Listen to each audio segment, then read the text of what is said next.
Bom dia, amigos. Eu sou a Sandra Martinelli, CEO da ABA e membro do Executive Committee da WFA. É uma honra receber vocês hoje aqui, neste que é o 7º ABA 65 anos Cannes Insights, mais um evento com a co-curadoria ABA e GoEd. Dá para acreditar que faz apenas 34 dias que Cannes Lions se encerrou? Parece que faz uma eternidade. Então, estamos aqui 34 dias depois para apresentar os principais temas e tendências daquele que foi a 71ª edição do Festival Internacional de Criatividade de Cannes, que aconteceu entre os dias 17 e 21 de junho na Riviera Francesa. Essa foi uma edição especial. Já faz alguns anos que o Cannes Lions vem passando por um processo de transformação na agenda de conteúdo e também na premiação. Neste ano, essas mudanças ficaram mais visíveis. Mais lideranças de grupos de comunicação, fundos de investimentos, CMOs e até CFOs dividiram os espaços com criativos, mostrando a conexão entre o investimento em publicidade e o retorno dos negócios. Nos palcos e nos bastidores, a conversa girou em torno do impacto da comunicação nos modelos de negócios das empresas. Nas grandes ativações que tomaram conta de toda a praia de Cannes, empresas de tecnologia, publishers, consultorias e holdings apresentaram agendas de conteúdos potentes, além de shows e atrações que, em alguns momentos, foram capazes até de esvaziar o Palais, onde acontece a programação oficial. Aliás, esse é um ponto de atenção para o próprio festival. Como manter a relevância da agenda do Palais com espaços tão potentes espalhados pela cidade de Cannes? Na premiação, muitos dos 841 leões concedidos também resgataram a essência da publicidade: impulsionar vendas. Nós vamos ver ao longo desta manhã que esse movimento foi muito marcante nessa edição de 2024. Na apresentação, que será conduzida pelo nosso amigo e parceiro José Saad, da GoEd, co-curador deste evento, passaremos pelo contexto temático do ano, insights de criatividade e também por alguns cases premiados. Nos painéis, teremos tanto a visão dos jurados quanto de agências e de marcas premiadas. Ao fim, esperamos que vocês tenham uma visão mais ampla do que foi o Cannes Lions 2024. Um festival que hoje vai muito além de uma premiação e representa, de fato, uma plataforma de conteúdo, conexões e negócios para a nossa indústria. Agora é hora de dar um muito obrigada, potente também, aos nossos parceiros estratégicos, parceiros de mídia e parceiros apoiadores da Agenda ABA 2024. São eles: parceiros estratégicos: Banco do Brasil, Bradesco, Diageo, FSB Comunicação, Google, IDTBWA, Kantar e Bop Media, OnBus Digital, Samsung Ads, UOL. Agora vamos ver os parceiros de mídia: Alfa FM, Amigos do Mercado, Blog do Adonis, Exame, grandes nomes da propaganda, Grupo Metrópolis, Kiss FM, Meio e Mensagem, Nova Brasil, Plurale, Propmark, Record News e Top FM. E os parceiros apoiadores: 4x4 Propaganda, Amelie Consulting, Croma, Grupo Croma, GoEd Media, Social Data, The Group e Zines. Agora, convidamos vocês a assistirem um vídeo institucional especial comemorativo aos 65 anos da ABA, criado pela IDTBWA, a nossa agência.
Um super orgulho, né, de ver a nossa entidade comemorando ao longo desse ano 65 anos, com muitas atividades, inclusive este evento fazendo parte da programação. Ao longo do evento, fiquem totalmente à vontade para enviar suas perguntas pelo chat. Nós queremos agradecer aos painelistas e moderadores que aceitaram o nosso convite para estarem aqui hoje compartilhando o seu tempo, o seu conhecimento e a sua experiência. Muito obrigada, mas cumpram seus tempos de apresentação combinados com a gente. Com isso, nós conseguiremos cumprir o programa com a máxima eficiência. Pontualidade é um valor da aba. Vamos ao nosso conteúdo? Vamos. Para começar, eu queria convidar o meu amigo José Saad Neto, Head de Insights da GoEd, que é o co-curador desse evento pelo 7º ano, para fazer a sua apresentação. Saad, é com você. Oi, Sandra, bom dia a todas e todos vocês que nos acompanham aqui no evento nessa manhã. É um prazer estar aqui com vocês, junto com a ABA pelo 7º ano, fazendo essa co-curadoria.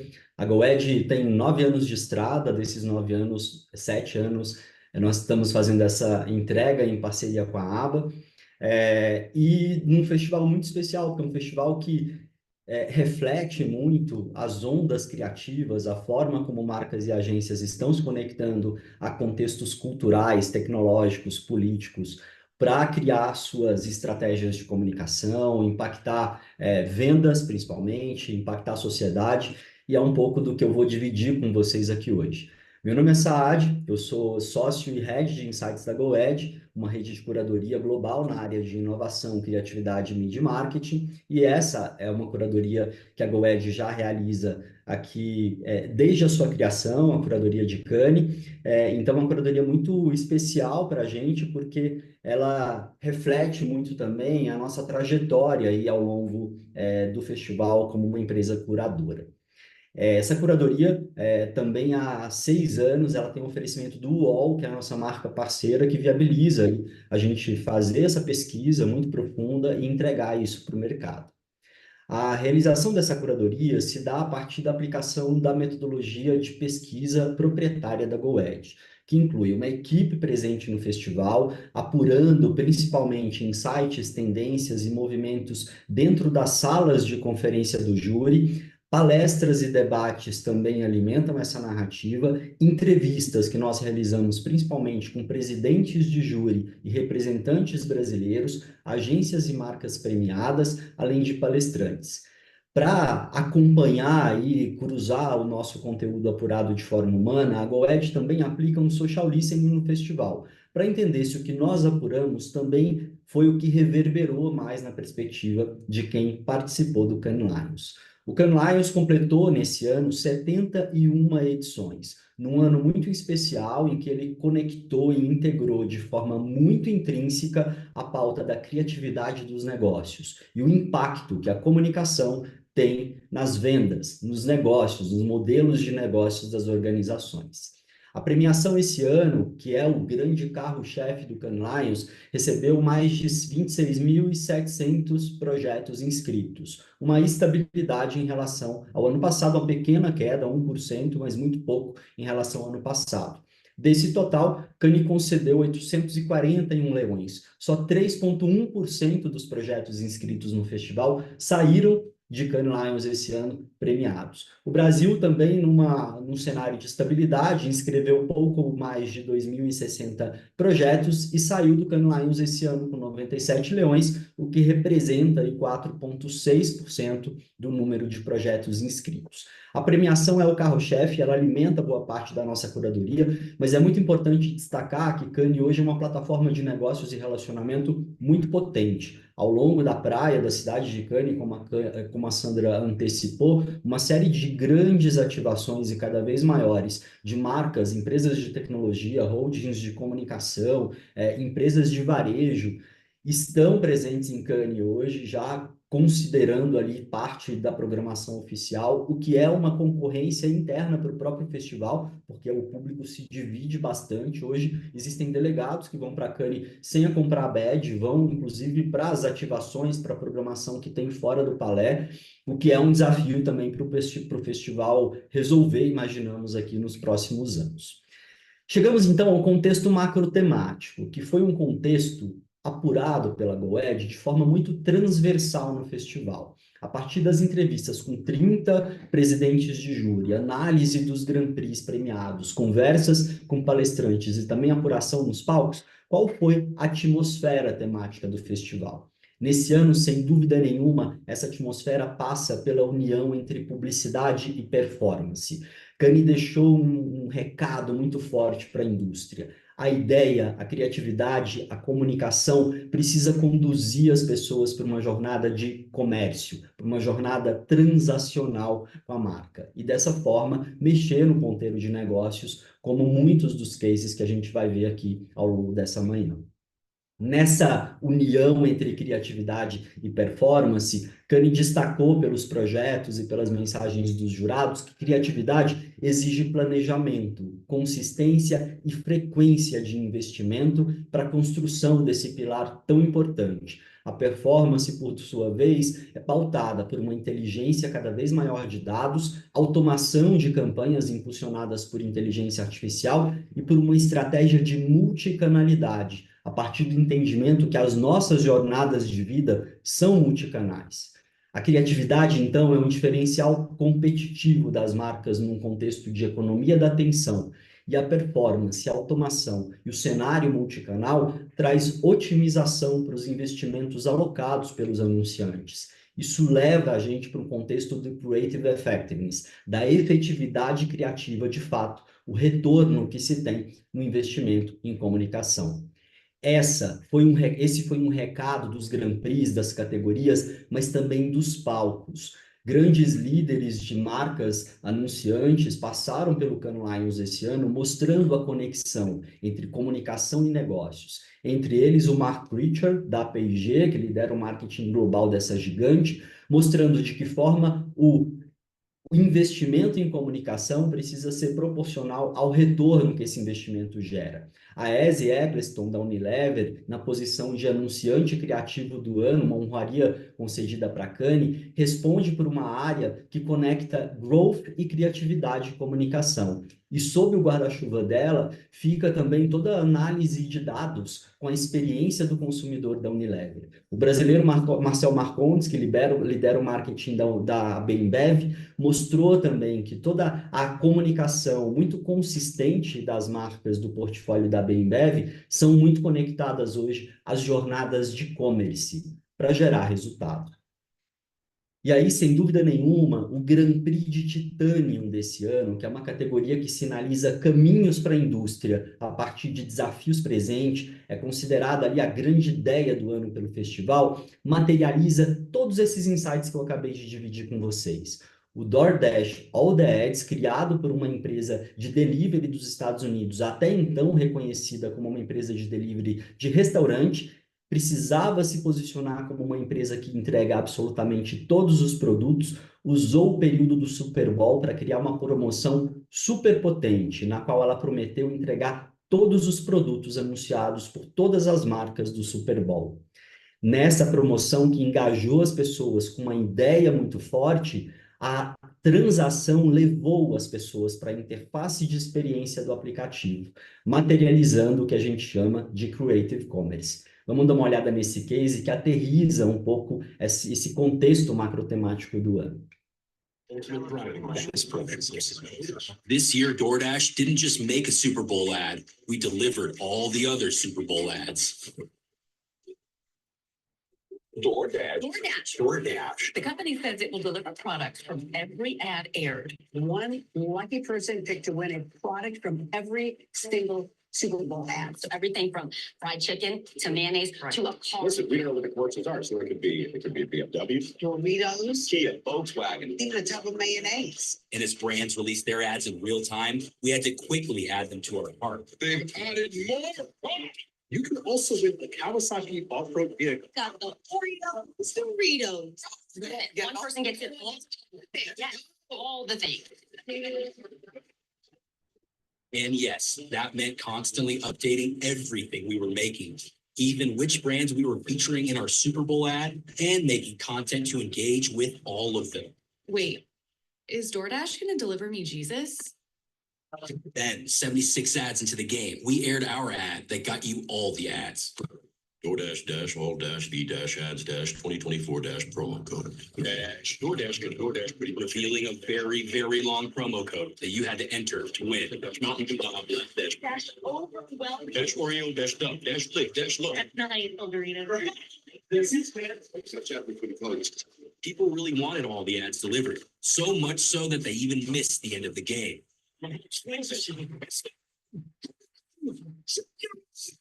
Talk about engagement. This adds to the fun for people that aren't football fans. A Super Bowl viewer just won a product from every ad aired. This person's so lucky. DoorDash announcing the winner. Total prize includes 2,468 items. I think the lesson here is that DoorDash can actually DoorDash anything.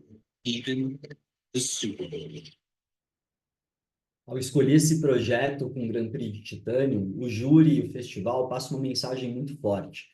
A ideia precisa ser transacional, precisa levar as pessoas para a experiência a partir de uma grande onda de engajamento.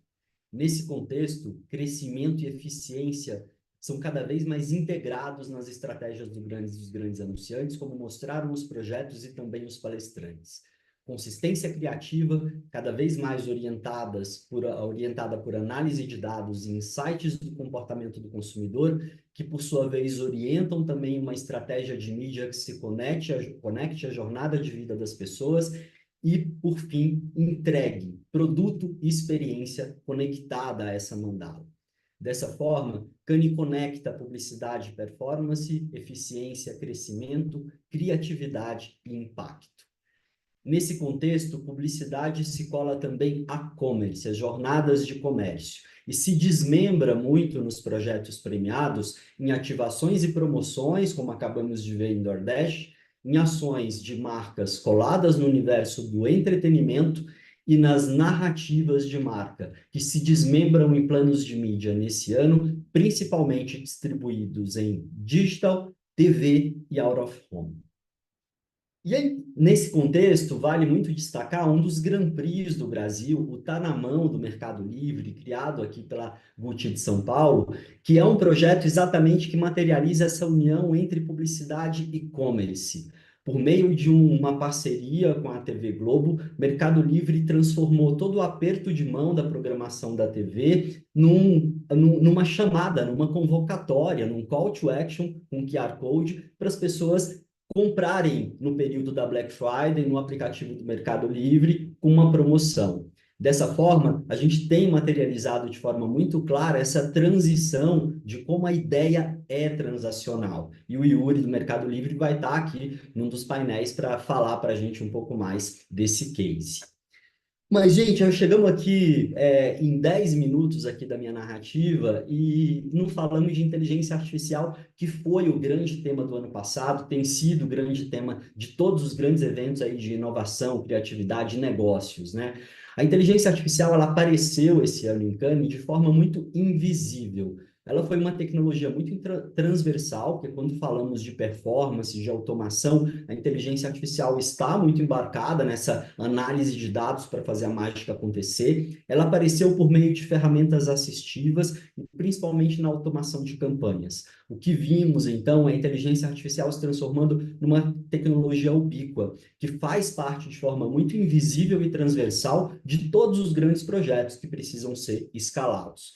Mas o júri passou uma mensagem muito clara, né? No contexto da criatividade, da criação, a potência da criatividade humana, ela pode ser escalada com a inteligência artificial, mas a criatividade humana prevalece como protagonista.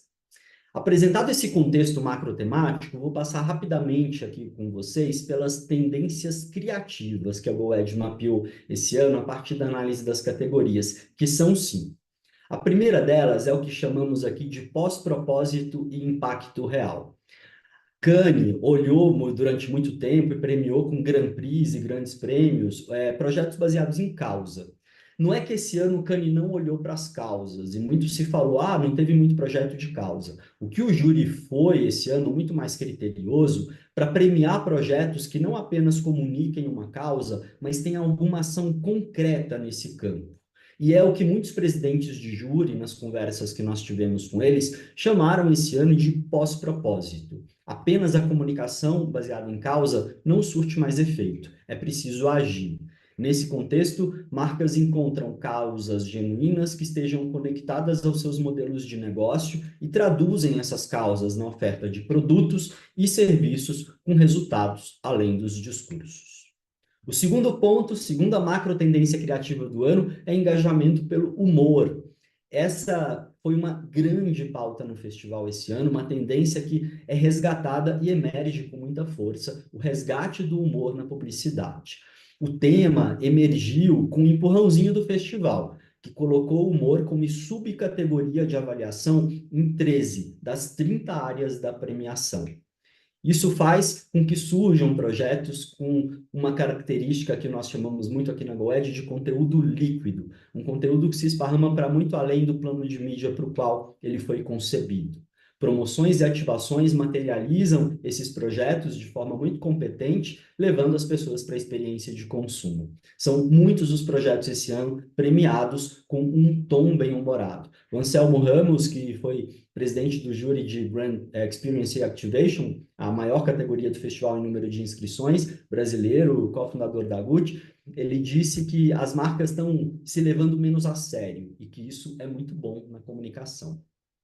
A terceira macro tendência criativa é o poder da influência, principalmente para conectar marcas e pessoas no contexto da Gen Z, um grande desafio que se coloca de conexão, em termos de mídia, de abordagem contextual e muitas outras camadas que envolvem esse tema. O sucesso de campanhas e produtos para essas novas gerações passa por dois campos, de acordo com o festival: a cocriação com comunidades e a veia do entretenimento. Nisso ficou muito claro que a Anne criou um fórum nesse ano específico para a Creator Economy, onde se destacou muito o poder da influência e as marcas trabalhando a partir de grandes investimentos, mais com grandes estrelas, grandes nomes da música e do entretenimento, até do que com micro-influenciadores, quando a gente fala de projetos em larga escala.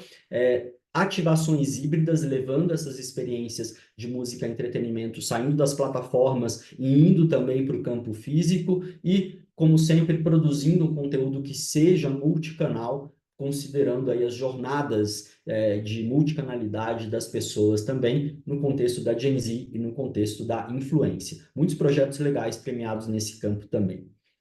A quarta macro tendência criativa do ano é o que na GoEd estamos chamando aqui de narrativas reeditadas. Essa foi uma tendência muito marcante desse ano. Jornadas de conteúdo, marcas aproveitando a sua vitrine, a sua potência para recontar histórias por meio de jornadas de conteúdo e grandes projetos de branded content. Marcas resgatando histórias e fatos que ainda precisam ser esclarecidos e esgotados, para criar conexão emocional com as pessoas. Nesse contexto, projetos de branded content emergem com muita força, jornadas de conteúdo, projetos planejados, considerando que as pessoas possuem jornadas multicanais muito distintas e novos guides de marketing orientando essa criação. E aqui vale dividir também um case com vocês, que foi o segundo Grand Prix do Brasil. O primeiro foi de Mercado Livre, como eu pontuei há pouco, e o segundo foi a Errata at 88, criada pela UMAP para Diageo, Johnny Walker, um projeto lindo que vai exatamente na esteira dessa reedição de narrativa que reconta a história de criação da Bossa Nova sob a perspectiva da Alaide Costa, uma de suas criadoras e que foi apagada da história ao longo aí de muitos anos em que a Bossa Nova emergiu como uma das grandes estrelas musicais do mundo. A UMAP resgata essa história, reconta por meio de uma jornada de conteúdo super competente, diferencia essa marca num contexto de um mercado altamente competitivo, como é o mercado de bebidas, e coloca em prática um propósito de forma brilhante, conectada ao modelo de negócio de Johnny Walker. Vale a pena dar uma olhada no case. Even though it was born in a country with tremendous racial diversity, in 1962, Bossa Nova was introduced to the world at Carnegie Hall by its founding fathers, all white men. But its founding mother, a Black woman called Alaide Costa, wasn't even invited. Que era melhor uma mulher negra cantar samba. The fact of being overlooked affected her entire career. 60 years later, the world has changed, but not entirely. In 2023, a new concert was set to honor that historic one, but Alaide was left out again. As a brand that celebrates people's journeys, Johnny Walker decided to right this historic wrong. We could edit images of Alaide from 1962 into footage from the original concert, creating an impactful video. But we decided to go further and to do something real to change the life of one of Brazil's greatest singers, now 88 years old. How? By paying for it.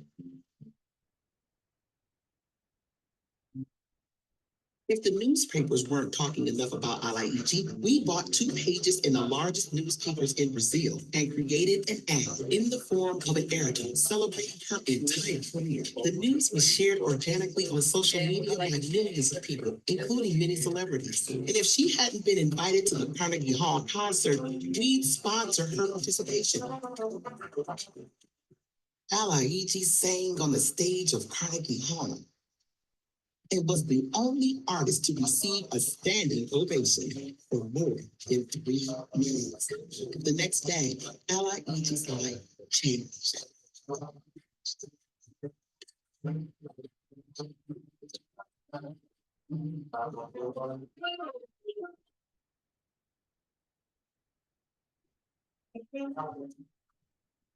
And at 88 years old, Alaide has finally received what she always deserved.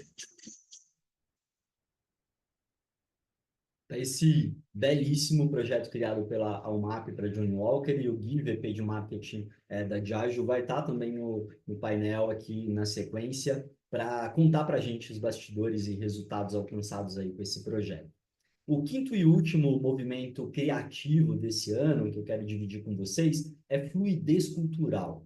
A cultura tem sido, ao longo de décadas, uma fonte inesgotável de insight e inspiração para as marcas se conectarem com as pessoas em contextos regionais específicos de forma significativa emocional.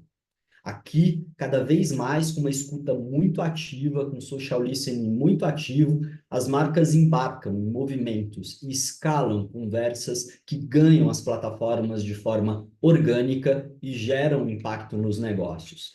A fluidez cultural se dá por um social listening cada vez mais ativo, que se alimenta muito das potências das comunidades e criam, dessa forma, estratégias que escalam as conversas das marcas para muito além de plataformas ou mídias específicas. E aí, o último projeto que eu divido com vocês materializa isso de forma incrível. Um dos projetos mais premiados e mais destacados desse ano no Cannes Lions foi criado pela VML, Kansas, São Paulo e Nova York para a Coca-Cola. Esse projeto, a Coca-Cola embarca nas cocriações do seu logo ao redor do mundo e cria uma plataforma grande de comunicação e conteúdo e uma bela campanha para mostrar essas cocriações, conectando essa força orgânica da marca com o amor e o reconhecimento por esse ícone da publicidade e do marketing. Não é um projeto fácil de executar. Imaginem vocês que isso requer uma quebra, inclusive, do guideline de marketing, e conversando com a marca em Cannes, a gente viu que os bastidores e o processo de criação desse projeto foi extremamente longo, mas materializa bem a força que a cultura de comunidades tem para escalar uma conversa em torno de uma marca. The iconic Coca-Cola brand. Over 130 years of meticulously crafted typeface with an unmistakable color palette, the most unique bottle shape, and carefully protected branding that has been rebranded over and over, all over the globe. Thousands of unofficial versions that defy our guidelines. Best practices. and even gravity. What do we think about it? Well, we love it. We went after local shops in the four corners of the planet. I thought myself a bit of an artist and thought, well, kind of songs. I remember my first thing in the morning, he wanted to have a newspaper in his hand and a glass having that Coca. It's always Coca-Cola drink in my head. Without looking at it, I can draw it better without any mistake. And we partnered with them in a global platform validating hundreds of co-creations. But we were only getting started. Wow. Es increíble. Pensé que solamente los famosos. Newly designed Cokes came to life. Essa daqui eu não vou vender, não. Essa daqui eu vou guardar para sempre, hein? From typography to illustrations, a new design approach was developed. And our brand touch points were redesigned. Finally, we archived all co-creations in a book, recognizing these unexpected designers as part of our brand's history. Victor.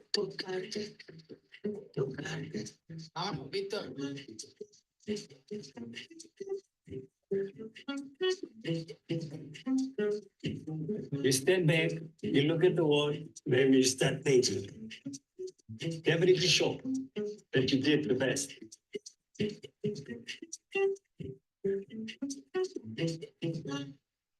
Tá aí um incrível projeto da Coca-Cola criado pela VML.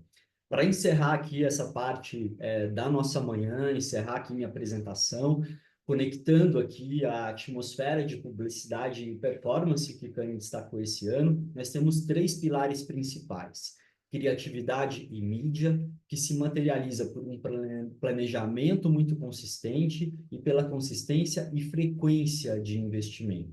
Inteligência de dados, refletindo e alimentando as marcas sobre comportamento humano, comportamento de consumo e permitindo segmentação e engajamento.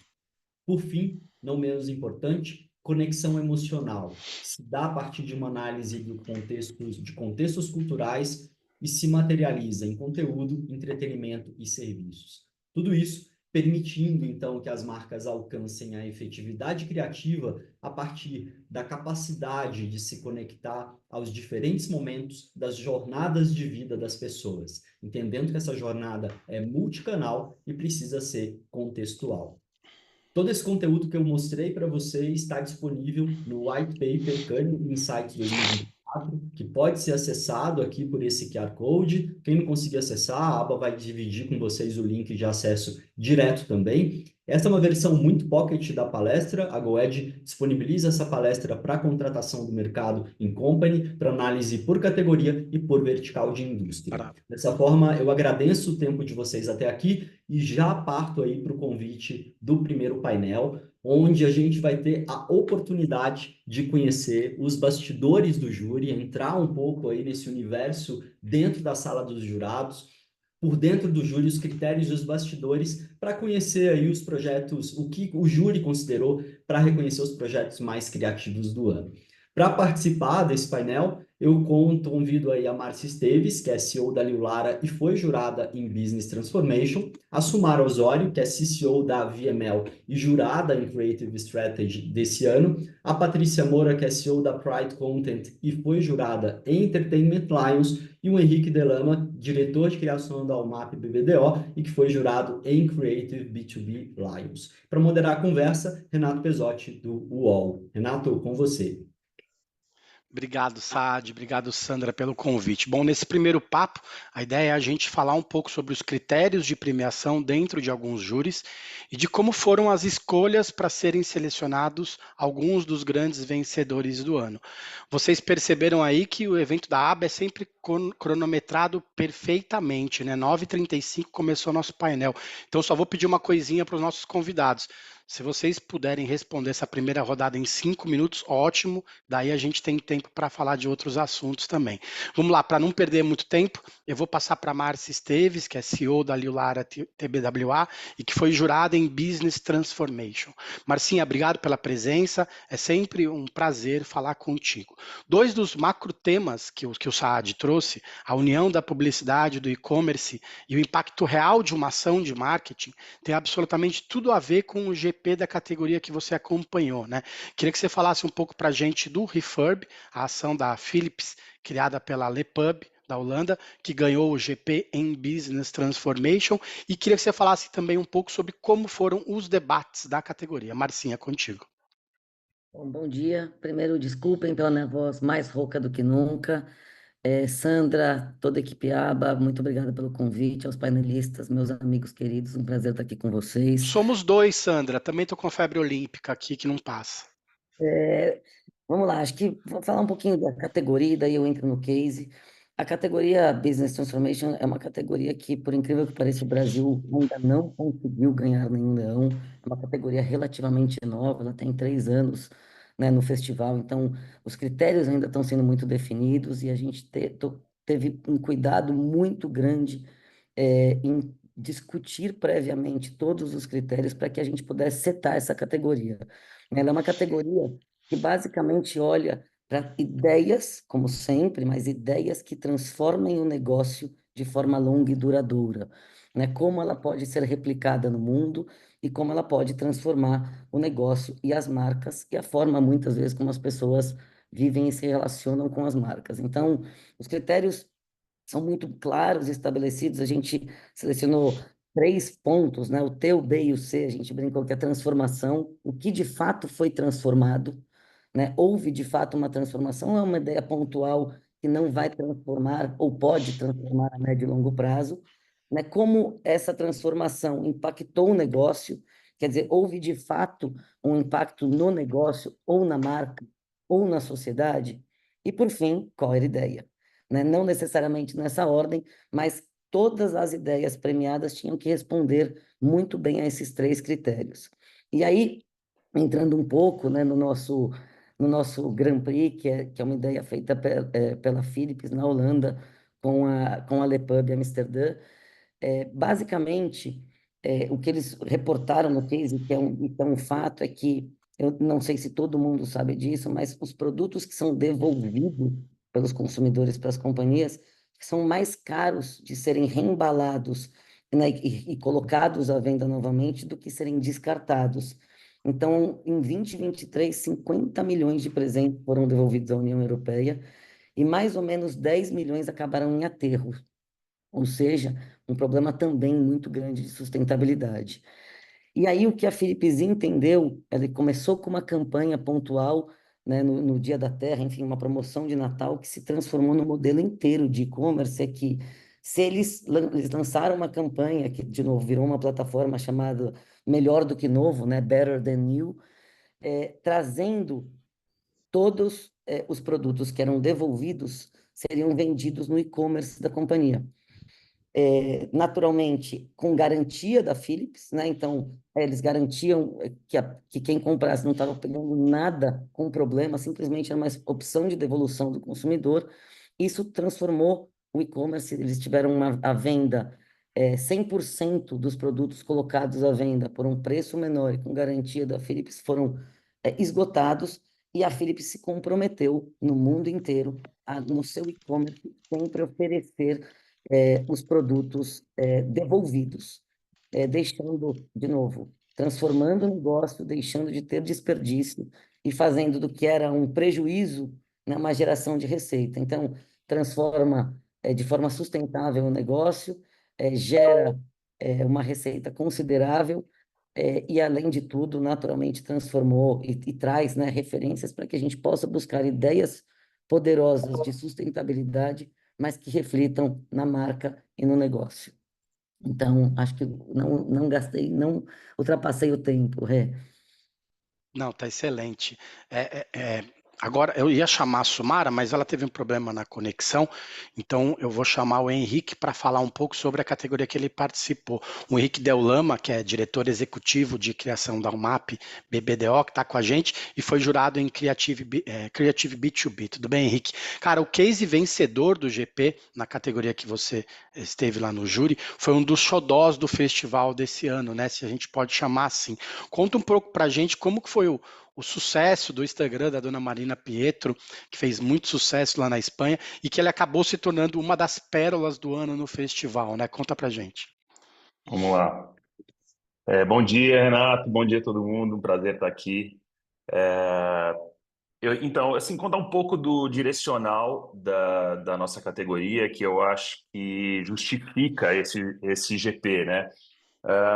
B2B é uma categoria muito nova, assim como a categoria da Marcinha, assim, ela tem 3 anos.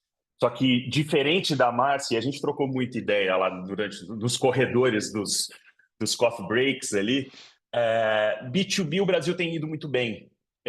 Tem aparecido muita coisa interessante em B2B. Eu acho que aqui precisaria de uma palestra longa para a gente falar sobre esses detalhes. E o direcional da nossa categoria, do presidente, que tinha sido jurado ano passado, foi olhar, e assim como várias categorias também, olhar o que era de fato B2B first. Acho que a B2B é uma categoria diferente das outras, que ela tem um target específico, né?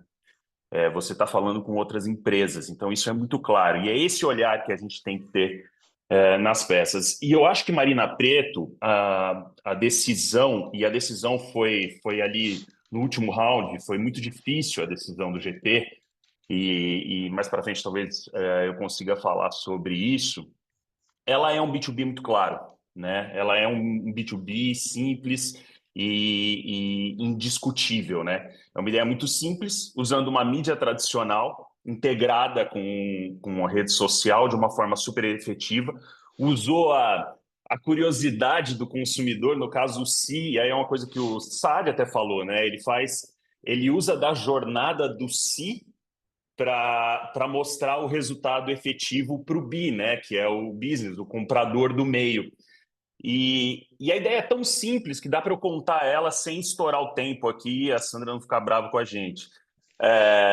O que eles fizeram? Eles pegaram a rede social de uma senhorinha de 100 anos e espalharam a rede social, os posts dessa senhorinha pela Espanha, pelos out of homes da Espanha, JCDecaux, né, no caso. O que aconteceu?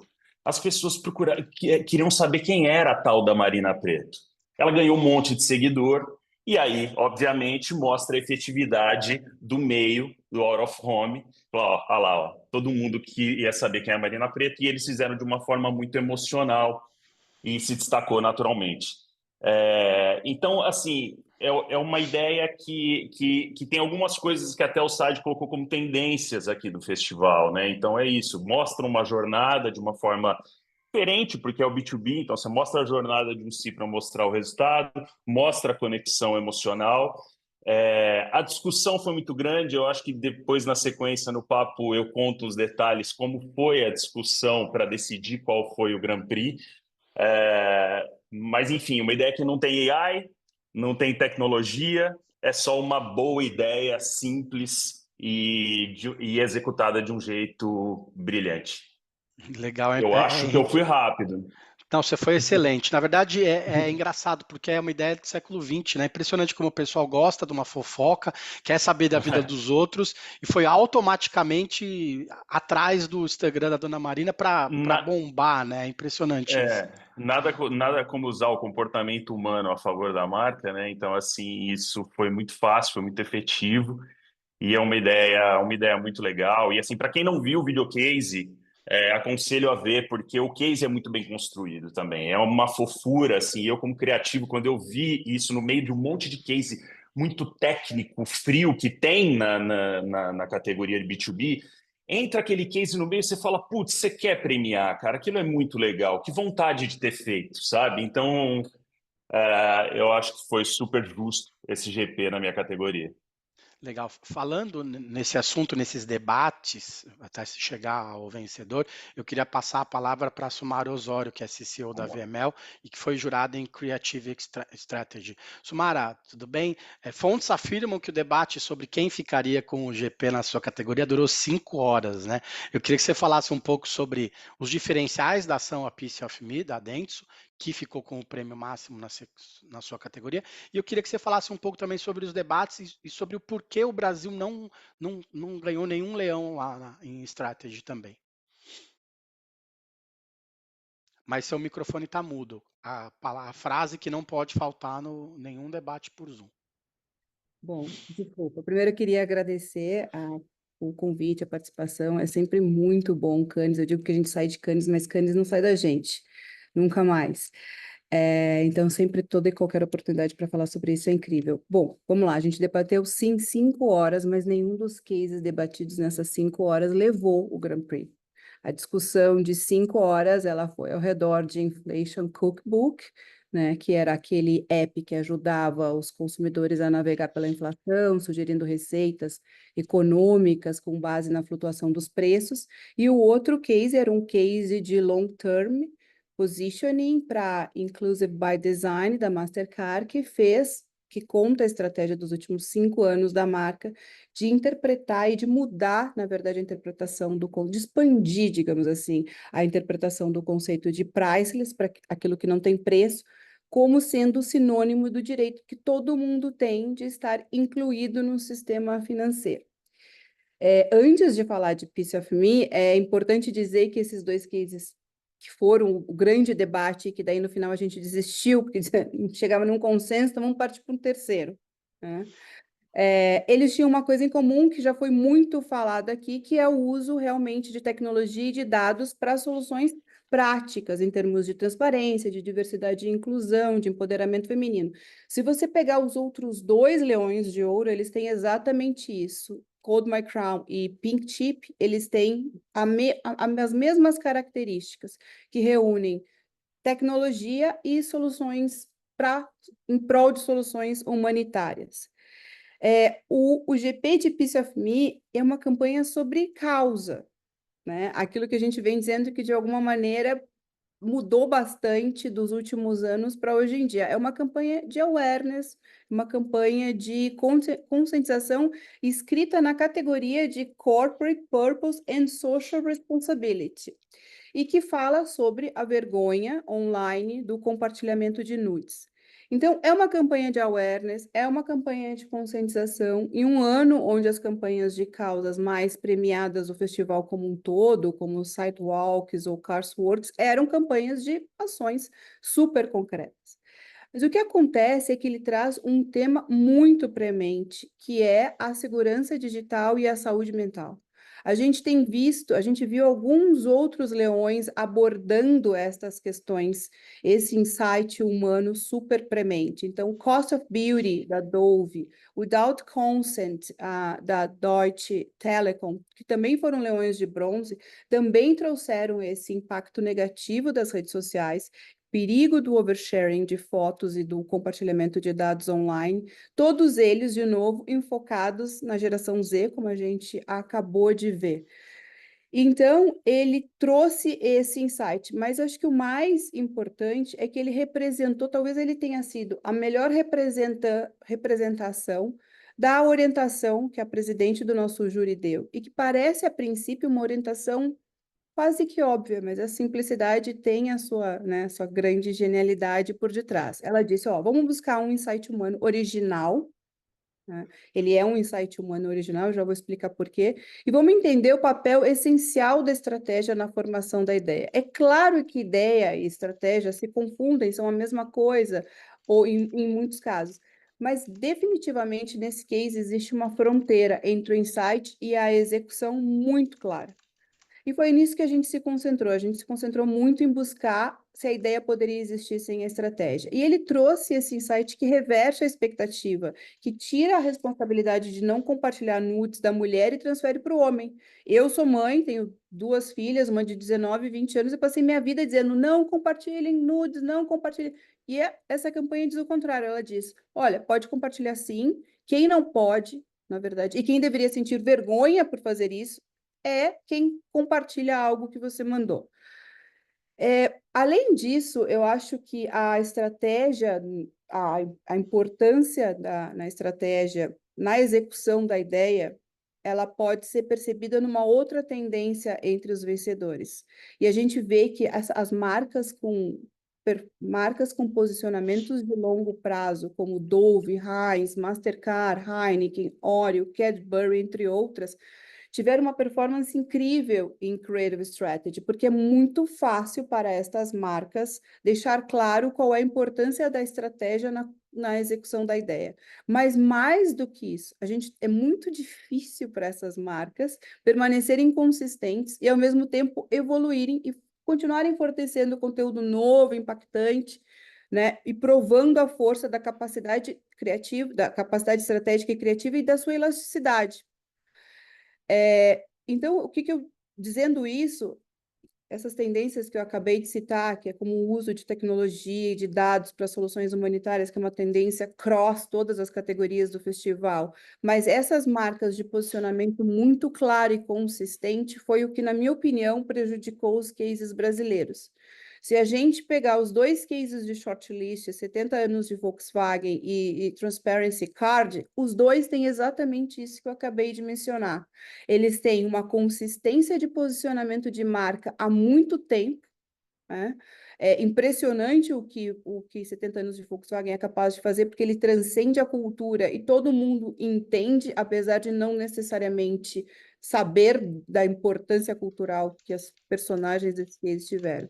Mas eu acho que é um pouco disso. Os 2 cases tiveram muito claro essas 2 grandes tendências. Legal, obrigado. Eu acho que é legal também a gente entender como que foi, por que não ganhamos em algumas situações, como você falou, né? Patrícia Moura, CEO da Pride Content, a gente estava conversando antes já, foi jurada em Entertainment Lions. Os cases que foram mais premiados na categoria que você participou, além do GP para a belíssima ação Ayenda, que abordou a fuga do time juvenil de futebol feminino do Afeganistão, foram America Cancer Story, e a campanha da Orange da França também falava sobre futebol feminino. Como a gente já comentou aqui em outras situações, as ações vão além da publicidade, né? Reforçam que a comunicação apenas baseada em causas não funcionam mais, né? Que precisa agir. Queria que você falasse um pouco sobre como foram esses debates lá, como que vocês chegaram a essas definições. Bom dia. Primeiro eu quero agradecer super o convite da ABA para estar aqui. É um prazer falar de Cannes, falar da minha participação como jurada de entretenimento. Em primeiro lugar, eu queria ressaltar que a categoria de entretenimento, esse ano, ele fez uma antítese um pouco ao que o Saad abriu e falou da característica transacional, né, em todas as outras todas as outras categorias. Ela foi muito forte e nos principais premiados de entretenimento não foi a razão pela qual esses leões foram dados, né? A razão pela qual esses leões foram dados foi a capacidade das marcas conseguirem relevância cultural, né, através da transformação da sociedade ou da tentativa de transformação da sociedade a partir da construção do seu conteúdo, da construção das suas mensagens. Então, foi um momento em que as marcas, né, o WhatsApp com o We Are Ayenda, entendeu que o seu produto tinha uma capacidade, tinha um propósito atrelado que impactava direitos humanos, ou seja, tirar o time de futebol feminino do Afeganistão no momento em que o Talibã tomou o país. Então, é um case assim, de extrema coragem e que, diferente da experiência da Sumara no júri, foi decidido muito rapidamente, foi muito fácil decidir esse Grand Prix, porque foi, de longe, uma das peças mais corajosas que o júri de entretenimento viu, talvez em anos, né? E os outros 2 premiados, né, que foram mais premiados em ouro, inclusive levando 2 ouros cada um, foram cases também que o nosso presidente falou muito sobre o que é o true entertainment, né? O que é uma campanha onde a marca decidiu intencionalmente fazer entretenimento e não fazer uma publicidade, uma peça publicitária com um puxadinho divertido, um puxadinho de entretenimento. Não, eles decidiram fazer uma peça de entretenimento que criasse uma mensagem passível de ser reverberada pela sociedade. E essas duas mensagens, né, tanto Women's Football quanto American Cancer Story, né, falam sobre questões muito profundas, né? Uma é a questão da equidade de gênero no esporte, mas a gente pode extrapolar para a equidade de gênero no mundo, que ainda vai levar 134 anos, segundo o Global Gender Gap, para mulheres e homens terem o mesmo papel, poder, influência e dinheiro na sociedade. Então é algo que, de fato, a gente ainda precisa falar muito.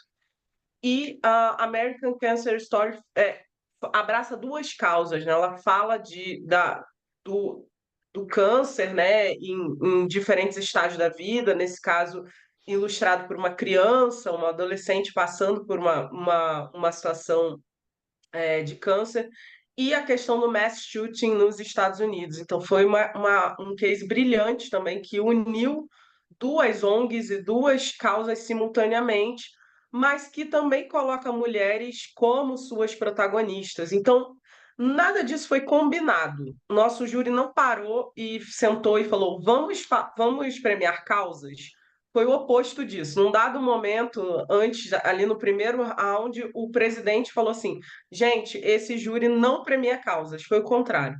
Então, a gente teve esse corte para não olhar para causas e olhar o que é unskippable, que é o critério geral que existe há 12 anos na categoria, né, que é a história impossível de pular, e se ele foi designed by entertainment, né, se ele foi, de fato, criado para ser uma peça de entretenimento. Acontece que esses cases todos, eles mostram como as marcas podem ter essa relevância cultural através de causas, através da transformação da sociedade, e assim foram as histórias que mais chamaram a atenção dos jurados. Então, mesmo tendo um crivo para a gente não olhar para causas, foram essas as peças que o júri considerou mais efetivas, porque elas estão fazendo o que a gente chama de story doing. Elas, de fato, estão querendo deixar um legado, deixar uma reverberação, fazer mais, né? Para além do aspecto transacional, que foi importante, a gente olhou os resultados, né, de cada uma das marcas, mas não foi predominante. Então, eu me senti muito honrada de fazer parte do júri de entretenimento esse ano e de ter participado, né, desse grupo que escolheu peças que deixam recados, deixam mensagens muito fortes para os próximos jurados e para a sociedade como um todo. Legal. Uma coisa em comum dos 4 cases que venceram esses GPs e que o Saad também destacou é a conexão emocional de cada um deles, né? Até o de vendas, né, que foi na categoria da Marcinha, tem a ver com conexão emocional, porque você está comprando uma coisa usada que já vem com história, né? Essa conexão emocional vem por meio do conteúdo, vem por meio de venda, vem por meio de entretenimento, vem por meio de experiência. Eu queria que cada um de vocês desse um outro destaque, um outro insight que viu nos cases, independente do fato deles terem sido premiados ou não. Aí agora a gente tem um desafio que é ainda maior, né, o Henrique vai brigar comigo, mas a gente tem um pitch de elevador aí, cada um tem 2 minutos para falar um aspecto específico da sua categoria. Patrícia, eu começo com você. Fala de um case que você viu lá, que você já tinha se encantado e que não ganhou prêmio, não foi para a shortlist, talvez. Conta para a gente como foi você ter gostado tanto de um case específico e ele não ter tido esse brilho nos olhos dos outros jurados. Olha, eu gostei muito de um case da BMW que usou a Lil Miquela como protagonista, que é uma personagem de inteligência artificial, e ele não avançou. Ele não avançou exatamente por ter caído nesse critério de isso é uma peça de entretenimento. Ele poderia, e aí eu vou usar um exemplo, né? Ele poderia estar numa plataforma de streaming, talvez uma abstração que a gente pode fazer quando a gente está falando de entretenimento ou não é. Ele estaria orgânico numa rede social ou ele estaria numa plataforma de streaming. Então, esse filme da BMW com a Lil Miquela traz um debate que é muito forte no Brasil já, que é das influenciadoras ou das personagens criadas por inteligência artificial. Talvez não esteja tão forte no mundo quanto a gente está discutindo agora, mas ele não avançou por ser um filme um pouco mais longo. E não exatamente uma história mais profunda que poderia estar num streaming ou render outras franquias de conteúdo. Mas de tendência, tentando usar os meus últimos segundos aqui, eu queria deixar o fato de entretenimento não tem uma categoria de produto ou serviço própria. Então tem um case maravilhoso de Siemens, que foi Grand Prix em Health e que também foi premiado em Entertainment. Então, a indústria farmacêutica ganhando leão em entretenimento. Não é só Nike, não é só Adidas, não é só Coca que pode ganhar entretenimento, sabe? B2B escreveu em entretenimento, então tem muitas possibilidades. E não tem duração. O Grand Prix teve 26 minutos, então ele derruba essa coisa de a publicidade ou a mensagem que envolve uma marca só é relevante se tiver 15 segundos. Não, estamos aí com o Grand Prix de 26 que está na Amazon Prime, disponível para todos assistirem. Então, acho que tem muitas coisas a serem desvendadas aí para o futuro do que é entretenimento, do que pode ser e de quem pode ser. Obrigado. Obrigado, Patrícia. Henrique, conta um pouco mais dessa discussão no júri que você falou. E eu vou te dar 3 Vamos lá. minutos, já que você devolveu com Vamos. 1 minuto antes na outra pergunta. Então ganhei mais um, olha que beleza. Cara, posso falar de um case, e aí é legal essa curiosidade, assim, porque é um case que o Saad mostrou aqui, que é o Thanksco. Que esse case, ele brigou até o último round com Marina Preto para ser o GP. Tiveram 3 votações, as 3 votações foram empate, eu não vou falar qual foi o meu voto, porque o voto é secreto. E quem decidiu o GP foi o presidente. O presidente, não sei se todos sabem, que o presidente não vota, né? E ele teve que votar para decidir qual seria o GP e foi Marina Preto. Muito porque o Thanksco, desde o começo da votação, eu acho uma ideia maravilhosa, tá? Para mim, quando eu vi, eu tinha quase certeza que ia brigar nas cabeças, mas ficou se discutindo muito o quanto isso era um B2B first. E aí é óbvio que se a gente abrir essa discussão aqui, vai acontecer a mesma coisa que aconteceu no júri. Se ele não é um B2C, 2B, etc. e tal. Então, por essa discussão, por não ser um B2B tão claro, tão óbvio, talvez ele tenha ficado só no ouro. E aí que eu falo, assim, independente das regras que se estabelecem no júri, eu acho que quando uma ideia é muito forte, quando uma ideia é muito boa, quando uma ideia é quase unânime, é muito difícil ela não levar. E essa ideia, por mais poréns que surgiram nas discussões dentro da sala, ela foi subindo e brigou pelo GP. É uma baita ideia, um storytelling incrível, usando esses micro-influenciadores com os sobrinhos designers desenhando os Coca-Colas nas suas fachadas. Me lembra um pouco o meme da Mônica nas fachadas das escolas. E usado por uma grande marca que só a Coca-Cola mesmo poderia fazer. Enfim, é só uma curiosidade e a briga foi boa lá no meu júri e vocês nunca vão descobrir em qual eu votei. Talvez a gente descubra, mas eu vou tentar descobrir depois, eu conto pro pessoal. Não, cara, e você sabe que assim, tem brasileiro em todos os trabalhos, né? Todos. É impressionante, cara, como brasileiro tá em tudo quanto é trabalho premiado e os mais premiados. Tem brasileiro nos dois, e eu sou amigo dos dois lados lá, então, bico calado, votei super bem lá, galera. Sumara, eu queria que você falasse um pouco sobre, a gente falou, o Henrique deu um insight, uma informação em off, às vezes, do próprio júri. E eu queria que você falasse um pouco sobre isso, né, nesses 2 minutos finais, sobre como foi o momento que depois de 5 horas de discussão, o presidente, vocês conversaram, e aí falou assim, gente, não vai ser nenhum desses, vai ser esse terceiro. Como que foi essa emoção de sentir que, de repente, depois de 5 horas de discussão, não valeu nada, vamos começar do zero, né? Como que é esse momento para quem está no júri lá depois de muito debate? Era um impasse grande, porque nas duas campanhas que a gente estava discutindo para a GP, uma a presidente do júri estava envolvida, a outra um outro jurado. Então, a decisão ficava ainda mais difícil porque a gente não tinha o voto de desempate.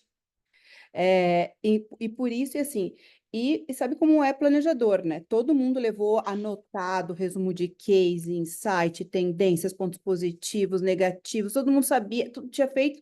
Eu trabalhei 4 fins de semana, 2 dias por. Então, a gente tinha os 2 cases, assim, na ponta da língua, mas ainda assim com eles abertos na tela e tentando procurar, porque é claro que quando você começa a escolha final é por eliminação, não é necessariamente muitas vezes o melhor. Quando você tem esse tipo, você começa a procurar onde está o problema daqui e dali. E aí a gente chegou em 2 questões muito diferentes. Uma tinha uma questão de impacto de resultados, né, que era o Inflation Cookbook, o outro tinha uma questão de que uma das iniciativas dessa, porque o outro era de long term positioning, e uma das iniciativas de Mastercard ao longo dos últimos 5 anos não era tão forte quanto as demais. E aí, quando chega nessa imposição, a gente não tinha quem votar para desempatar depois de 5 horas, então a gente voltou para a base da orientação. Então, já que agora vamos voltar para a base da orientação da presidente, que é vamos buscar um insight humano, fresco, forte, e uma estratégia onde um case, desculpa, onde a estratégia tenha realmente sido fundamental. E aí você vê uma grande diferença entre o insight e entre a execução. Particularmente, a execução, ela não é uma execução tão inovadora desse case específico, ela é uma execução de uma música baseada em tweets de vítimas, né? Mas o outcome mesmo, que é uma música, não é tão inovador assim. Legal. Mas Foi isso. É bom a gente ficar sabendo de como funcionam as coisas, né, Marcinha? Para terminar, obrigado, Sumar.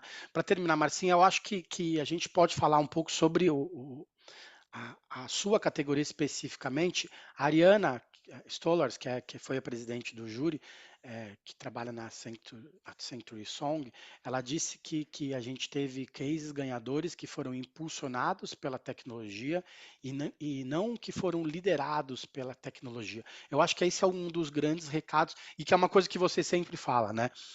Não adianta, não é só tecnologia, né? Tem que vir essa big idea, tem que vir esse laço, essa ideia criativa por trás, né? Queria que você falasse sobre isso para a gente fechar esse painel. Acho que esse ano Cannes foi muito interessante, assim, eu acho que todo mundo saiu de lá, pelo menos eu e todo o nosso júri, assim, a nossa conversa, a criatividade voltou. Né? Eu acho que a gente passou muitos anos sofrendo com uma transformação muito grande, muita pressão, que é claramente explicada não somente pela tecnologia, mas também se até os anos 2000 as marcas eram religião e, né, e criavam os grandes grupos, né? O grupo da Harley Davidson, por exemplo, né? A marca definia muito o que as pessoas eram na sociedade. Com a chegada especialmente das redes sociais, as marcas passam a terem um convite para fazerem parte desses movimentos. Eu acho que a criatividade sentiu muito isso, porque a gente se confundiu muito entre o que é tecnologia e o que é uma ideia poderosa. Eu acho que a gente chega agora numa maturidade, não no festival, mas eu acho que nas nossas rotinas de acreditar que a criatividade voltou e que a criatividade, ela passa de qualquer forma por 3 grandes critérios. Pensar simples, e a gente diz muito, é muito simples ser feliz, né? Mas é muito difícil ser simples. Então, pensar simples é muito difícil, você precisa de uma ideia, de um insight poderoso. Pensar grande para que você possa entrar na cultura popular e gerar uma transformação de curto, médio e longo prazo. Então, a nossa categoria olhou muito para isso. Eu espero muito que a gente consiga, ano que vem, trazer muito leão para o Brasil também dessa categoria. Eu acho que é para esse lugar que a gente tem que olhar, acreditar que a criatividade voltou, que ela constrói marca, que ela gera resultado e que a gente consegue comprovar isso. Não é a ideia pela ideia, mas é sim uma transformação constante dos nossos negócios, da nossa indústria e de um país que está sempre entre os 3 mais premiados do mundo, e a gente tem que ter muito orgulho disso. Obrigado, Marcinha. Queria agradecer a rápida e efetiva e eficiente participação de todos no debate. Lembrando que de 15 em 15 dias a gente tem o programa Media Marketing lá no UOL, já está chegando ao episódio de número 200, desde 2019 no ar. Saad, devolvo para ti 10 e 10, hein, para continuar nosso bate-papo, agora com a minha amiga gigante, Lena Karina Arteaga Castelon, na mediação. Valeu, gente. Obrigado, até mais. Valeu, obrigado, Renato, obrigado, Márcia, Sumara, Patrícia e Henrique. Foi muito legal o debate sobre o júri, porque fica muito claro que interpretar a Cannes sob uma ótica de entender a indústria é montar um grande quebra-cabeça. Cada um trouxe aqui um pouco das peças desse quebra-cabeça, né? Cada uma a sua perspectiva, e a gente vai montando. E para continuar e terminar essa montagem do quebra-cabeça, o próximo painel traz marcas premiadas, a perspectiva dos anunciantes para conectar criatividade e efetividade. De que forma essas marcas comprovam internamente que investir em comunicação, investir em criatividade é gerar retorno de negócios. E para participar desse segundo e último painel, eu convido o Guilherme Martins, que é vice-presidente da ABA e CMO da Diageo. Ele ganhou o Grand Prix de Entertainment for Music com o case que eu mostrei da Diageo, Johnny Walker. O Yuri Maia, head de branding do Mercado Livre, também conquistou o Grand Prix de mídia com o case que eu mostrei na minha apresentação, realizado em parceria com a Gucci e com a Globo. A Natália Calisto, diretora de mídia, CRM e loyalty do Grupo Boticário, também vencedora de Leão em Cannes esse ano. E para moderar, minha querida amiga Lena Castelon, jornalista e fundadora da Lexis Comunicação. Lena, com você.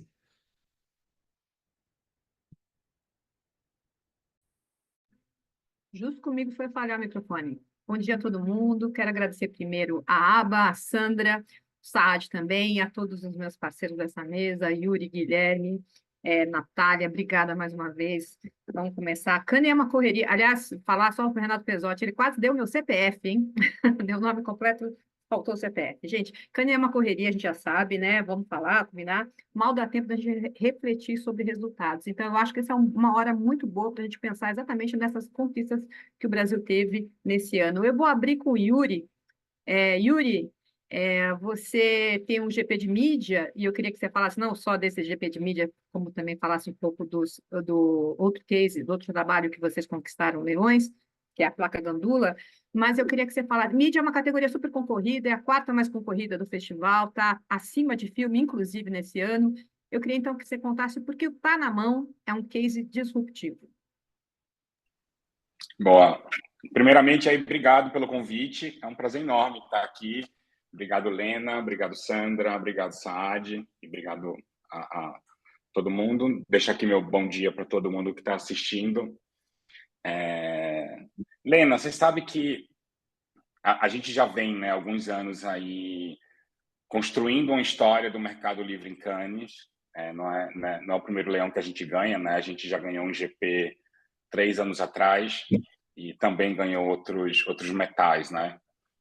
Olhando especificamente para o case está na mão, né, e pensando em disrupção, criatividade, impacto, o que mais me deixa feliz quando eu olho o case em si é que no final é um case de varejo, é um case de promoção, é um case de cupom, né?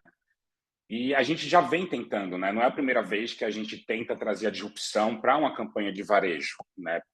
A gente já vem de outras Black Fridays, né? Tentando trazer inovação, tentando trazer disrupção. A gente fala muito, né? Isso há anos, não é novidade para ninguém que está aqui debatendo ou escutando, que hoje o grande desafio do marketing, da publicidade, é conseguir a atenção das pessoas, né? De uma maneira muito simples, a criatividade ela tem esse papel. A gente está falando aí de milhões de mensagens que as pessoas estão vendo durante o dia e não estão absorvendo nem 5% dessas mensagens, né? Quando a gente fala aí um pouco mais técnico de neurociência, né? Nosso sistema de memória, ele é muito seletivo. Agora, imagina na Black Friday, né? Na Black Friday tem, talvez esse desafio seja o triplo, né? De um mês comum, de um mês tradicional. E o grande desafio da marca é justamente conseguir ser memorável e conseguir inserir sua mensagem em um contexto que seja relevante, que as pessoas realmente coloquem sua atenção. E o Tá na Mão, né, nossa campanha da Black Friday do ano passado, ela conseguiu fazer isso. Né, o Saad mostrou aqui o case, mas vou pontuar aqui muito brevemente para quem não viu. Mas, basicamente, a gente usou o principal asset da marca, né, nosso handshake, né, nosso aperto de mão, e a gente mapeou, né, na Globo, óbvio, com a ajuda da Globo, com a parceria da Globo, né, situações dentro do conteúdo da Globo, da pauta da Globo, em programa matinal, em novela, em jogos de futebol, enfim, dentro da programação, situações que as pessoas estavam dando as mãos. E quando as pessoas davam as mãos, a gente liberava desconto, liberava cupom com QR Code. No total, foram mais de 2.000, né, QR Codes liberados na programação da Globo. Né? Ou seja, além de trazer esse conteúdo inserido em um momento que as pessoas não estavam esperando, né, trazendo atenção, ele foi escalável. E aí, talvez a resposta mais curta para a sua pergunta, Lena, seja que a gente consegue trazer a mesma mensagem que a gente já tem na Black Friday sempre, mas de uma maneira que ela é muito mais assertiva no sentido de chamar a atenção do consumidor. Ela não é invasiva, né? A gente não estava parando um conteúdo, a gente não estava trazendo aquele momento break, deixa eu fazer um merchan aqui, não. Ao mesmo tempo, tinha uma proposta de valor muito relevante, né? Teve uma parceria enorme com o time comercial para trazer realmente ofertas, né? Enfim, as principais bait offers, né, de Black Friday, com descontos muito agressivos, com cupons também que eram relevantes para aquele momento e para o consumidor. E, por último, talvez não menos importante, a escalabilidade. Né? Foi uma ação criativa que foi muito escalável. Né? Não foi uma ação de um dia, não foi uma ação de 2 dias. A gente ficou algumas semanas na Globo liberando esse cupom, depois gerou uma conversa em social enorme, né? Até das pessoas esperando um próximo handshake, e aí pessoas de forma espontânea e orgânica, dando print, marcando a gente em rede social porque encontrou um handshake em um conteúdo e pedindo cupom, enfim. Eu acho que a mistura da criatividade num momento de disputa pela atenção enorme, ao mesmo tempo a escalabilidade e a proposta de valor foi a receita que fez com que o Tá na Mão tivesse esse impacto. E indo muito rápido para a placa Gandula, a gente vem trabalhando no território de futebol já há algum tempo, né? Enfim, já tem aí uns 2 anos desde a nossa parceria com o Flamengo, né? Que foi o primeiro patrocínio nesse território massivo de esportes. E a gente também já vinha fazendo com o Flamengo e com outros parceiros algumas iniciativas mais disruptivas para começar a se tornar proprietário desse território, que também é um território que tem muitas marcas conversando com essa comunidade, né, que gosta de esporte. E a gente tentava sempre trazer uma mensagem diferente e buscar essa atenção. E talvez a placa Gandula foi a primeira, pensando em inovação, né, não só pensando em criatividade tradicional, que a gente conseguiu fazer isso. Enfim, a primeira placa Gandula que a gente fez foi na final do Campeonato Brasileiro, e a inovação dela basicamente foi conectada com a principal mensagem de marca, né? Quando a gente fala aí dos reasons to believe, é o principal reason to believe hoje da marca, que é um envio rápido. E aí, de novo, muito parecido com o case de Tá na Mão, é a contextualidade, né? Tá ali numa situação, né, do escanteio, tem toda essa mandinga que falam, né, do Gandula demorar para jogar bola, para deixar o jogo mais moroso quando o time está ganhando. E a placa Gandula, ela vai lá e entrega a bola com rapidez, com agilidade, fazendo o jogo fluir. E a gente traz uma mensagem muito simples, que é sua bola chegou, né, conectado com o principal core e asset de marca.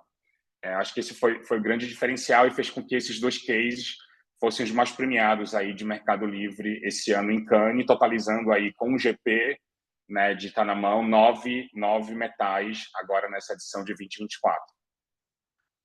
Muito legal, Yuri. Realmente são cases assim para ficar na memória e para adquirir, tirar lições deles. Eu vou agora partir para um papo com a Natália.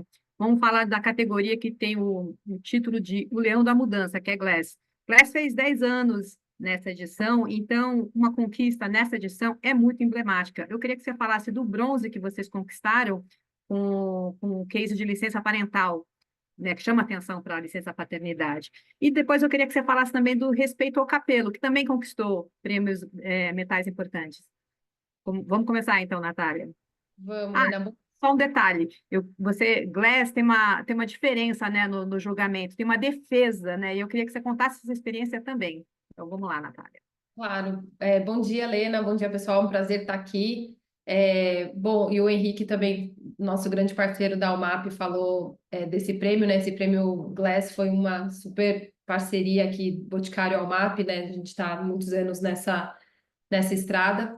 Mas para nós, o Glass, foi muito especial ganhar o Glass, porque é muito legal você ganhar um prêmio que reflete exatamente a tua essência, os teus valores como marca, né? Como você falou, Lena, o Glass, ele premia iniciativas e campanhas que falam sobre legado, sobre transformação, então é sobre isso que o Grupo Boticário é. Então, para nós foi além de ser um teste para cardíacos, né, porque é uma das últimas categorias que sai, então foi uma semana em que a gente torceu muito, a gente teve, como você falou, que participar de um pitch, então são 3 categorias que tem o pitch, é o Glass, Innovation e Titânio. Isso tornou tudo muito especial. Esse bronze teve um sabor de ouro enorme, né? Até porque quando a gente olha para a quantidade de shortlists de Glass, muitas vezes a gente está falando do número de prêmios em outras categorias. Então, realmente, é muito especial ganhar o Glass. Como que foi essa experiência para o júri, né? Acho que a gente tem que sempre partir muito sobre quem é a audiência, né? Então, saber quem são os jurados, presidente do júri lá, por exemplo, a Cindy Gallup, né? São pessoas que têm muita profundidade no tema de diversidade, inclusão, avanço, né, de equidade de gênero. Então, a gente precisou estudar muito quem eram essas audiências. A gente participou muito dos pitches, né? Então, a gente estava lá o tempo inteiro a gente foi o último pitch. Então, isso foi bom que a gente conseguiu olhar tudo que estava... O que a gente via que batia de um jeito interessante no júri, outras coisas que talvez não funcionavam muito bem, para a gente conseguir calibrar o nosso discurso. E, óbvio, a gente se preparou muito com dados e fatos, mas a gente não seria o Boticário se a gente não colocasse muito coração também na conversa, né? Eu acho que a Camila Massari e a Marcela De Masi, que foram as pessoas que defenderam o case, conseguiram, acho que, levar todo o amor do Boticário e toda a verdade desse case para a mesa, né? Então, a gente, no ano passado, falou... Há 3 anos, a gente tem licença parental universal no Grupo Boticário. Então, homens, mulheres, casais das mais diversas configurações, homoafetivos, se você é pai, se você adota ou se é um filho realmente biológico, todo mundo tem direito à licença parental universal. Homens 120 dias, mulheres 180. E a gente, na verdade, demorou bastante tempo, né? A gente demorou uns 3 anos para colocar essa campanha na rua, porque a gente queria, antes de falar sobre o tema, a gente queria entender se aquilo tinha um resultado. E a gente viu, dentro do nosso quadro de funcionários, né, um aumento muito grande de satisfação. A gente vê os homens tendo os mesmos medos da mulher. Nossa, mas eu vou ficar 4 meses fora? Sim, nós mulheres sentimos isso também quando a gente se depara com a licença parental. E a gente viu um resultado muito positivo. Então, a gente falou, bom, a gente precisa falar sobre isso porque é muito importante. E é um presente sobre equidade de gênero. No final do dia, você dividir as tarefas de casa, você dividir o cuidado de uma criança logo no início da vida é bastante importante e ajuda muito também as mulheres, né? E a gente vê isso muito nos depoimentos. Então, foi muito natural a gente falar sobre essa campanha e teve uma reverberação incrível, né? Inclusive, a nossa campanha do Boticário esse ano é sobre o mesmo tema, porque a gente se comprometeu a realmente falar desse tema enquanto for necessário para que mudanças mais estruturantes aconteçam, né? Não só nas empresas, né? Eu estou olhando aqui para o Guilherme, a Diageo tem licença parental também mais estendida, a gente tem Nubank, que entrou conosco na conversa, e muitas outras empresas, mas a gente quer que isso seja acessível para mais gente, então a gente não vai parar de levantar essa bandeira enquanto mudanças não acontecerem. E nessa mesma linha, também foi muito legal ser premiado pela campanha de Respeito ao Meu Cabelo, né? Como você falou, a gente ganhou um prata em PR e um bronze em Brand Activation, e é realmente isso, a gente tem uma população que metade se identifica como pretos e pardos, mas nas formaturas as pessoas não conseguem comemorar esse momento porque o capelo não entra, ou não cabe direito, ou fica de uma maneira esquisita, e as pessoas talvez tenham que se modificar para entrar nesse capelo, versus o capelo ser inclusivo para todos. Então, em parceria com a Gucci, a gente, Gucci e Dendezeiro, né, que é uma grande marca brasileira, né, com 2 estilistas muito, muito bacanas, a gente fez um desenho de 4 tipos de capelo que estão disponíveis. A gente fez 1.000 desses capelos para a formatura agora do segundo semestre de Zumbi dos Palmares, né, ali em Salvador, que tem um percentual mais alto de população preta e parda, e foi um sucesso. E eu acho que, e além disso, além dessa nossa ação imediata, já virou um projeto de lei em Salvador. Então, foram campanhas que falam muito com essa nossa essência de que é bom para todo mundo, precisa ser bom para a sociedade. Então, a gente ficou muito orgulhoso que o nosso trabalho, do que a gente acredita e faz no dia a dia, porque é o que a gente precisa fazer, tenha ganhado esses 2 prêmios. A gente está muito orgulhoso. É muito legal isso, quando o prêmio, né? O prêmio vai também para a essência da marca, né? Porque não é só para o trabalho apresentado, criado ali para aquele ano. Guilherme, eu vou agora para você. Vamos falar de Errata 88. É um daqueles trabalhos, né, que já de antemão você já sabe que vai entrar para a história da marca, né? A partir do momento que ele é veiculado, você olha e já fala, já sei que vai entrar para a história da marca. Mas vocês não imaginavam que seria um GP, pelo menos foi o que você me contou numa conversa prévia. Eu queria que você falasse, o case já foi apresentado pelo Saad, mas eu queria que você falasse por que esse é um trabalho tão importante, tão transformador dentro do segmento. Obrigado, Lena. Bom dia a todos. Queria falar primeiro que é um prazer estar aqui. Esse case do Boticário, eu me identifico demais. Eu fiquei 6 meses de licença aqui na Diageo, então eu passei por todo esse processo. Então, ver outras empresas causando essa transformação é um super orgulho também. Parabéns. Queria parabenizar os cases apresentados aqui. Acho que, falando um pouco de Johnny Walker, né? Johnny Walker, então, uma marca de whisky, né? Uma marca de bebida alcoólica, e é uma marca que o próprio nome diz, tem um propósito muito claro, né? Então, essa clareza do que é a marca e do que ela representa, né? Que é o Keep Walking, que eu acho que é uma das grandes motes de marca que se conectam de uma forma muito genuína com a sociedade, com o consumidor. O fato dessa marca falar sobre Keep Walking é libertador dentro dessa categoria, né? Poucas marcas dentro de bebida conseguem ir além da garrafa, né? Além do copo, além daquele momento, né? E Johnny Walker é uma dessas marcas que sempre desafia e sempre tem um mote de continuar progredindo, e esse é o grande propósito dessa marca. A gente fez, acho que tem vários cases de Keep Walking. Quem lembra do Gigante Acordou, né? Que o Pão de Açúcar se levanta. Quando teve a greve dos caminhoneiros, esse case voltou, porque as pessoas começaram a falar do Gigante Acordou. Então, quando você entra dentro da cultura, essas mensagens elas retomam e elas viram quase propriedade das pessoas. Isso é uma barra para Johnny Walker que é difícil, né? Você precisa, a gente fala do efeito frio na espinha mesmo e do arrepio na hora que a gente está vendo uma ideia. Esse para a gente é um grande critério para a gente avaliar uma ideia, também super em parceria com a MAP, né, no desenvolvimento dessa ideia específica. Mas quando eles trouxeram de fato, a ideia era muito maior, né, do que a própria marca, do que esse próprio momento. E só uma marca que fala disso e que constantemente desafia o progresso poderia fazer isso. E a gente sempre fala em caminhar para frente, né? E no momento que essa ideia veio, a gente falou, bom, mas a gente está olhando para trás, né?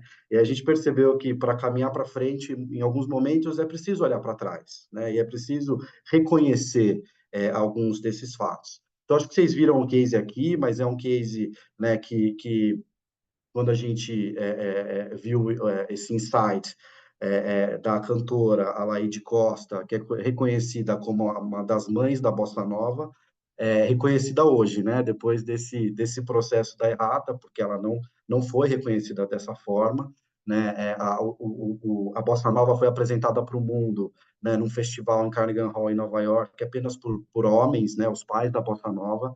Então, o fato de trazer essa história, de reconhecer, foi muito transformador, né?